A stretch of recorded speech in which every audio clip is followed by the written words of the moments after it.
Après avoir fait quelques pas, hors du champ des morts, ils rencontrèrent un tertre peu élevé, où ils s'arrêtèrent. Calasiris s'y coucha, la tête appuyée sur le carquois. Chariclée se fit un siège de la besace et resta assise.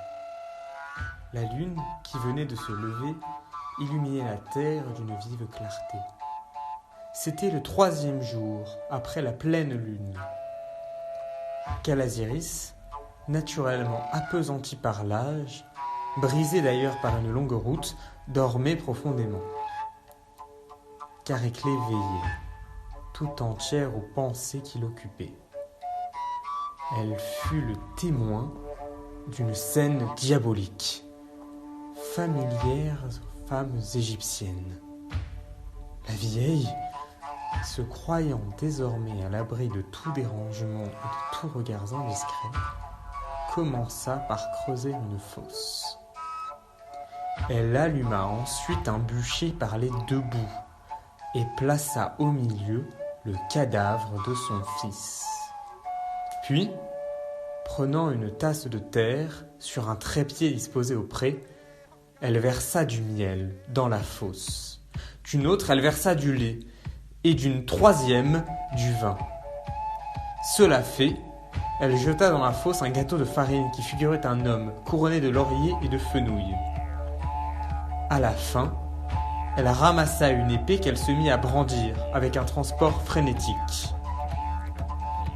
Après avoir adressé à la lune de nombreuses invocations dans une langue barbare et étrange, elle se fit une incision au bras, recueillit le sang sur un rameau de laurier et en arrosa le bûcher.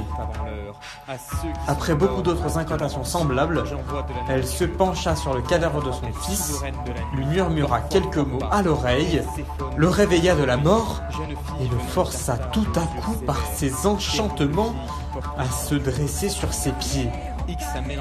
Chariclée, qui la contemplait depuis le commencement avec terreur, frissonna d'horreur à cette vue. Tremblante et éperdue à l'aspect de cette scène étrange, elle réveilla Calasiris et lui fit contempler ce spectacle.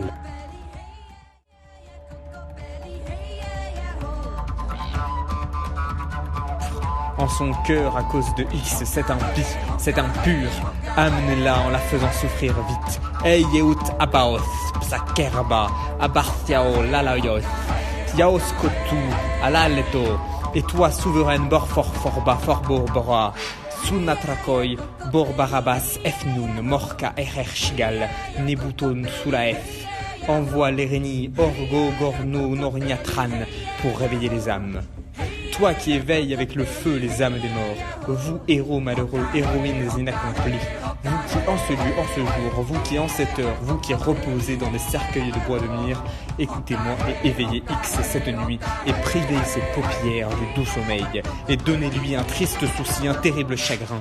Faites-la chercher mes traits et vouloir mes vouloirs, jusqu'à ce qu'elle fasse tout ce que lui est ordonné par moi, souveraine Hécate, fort bas, fort bobar, barreau, fort fort, fort bail, souveraine de Carrefour, chienne noire.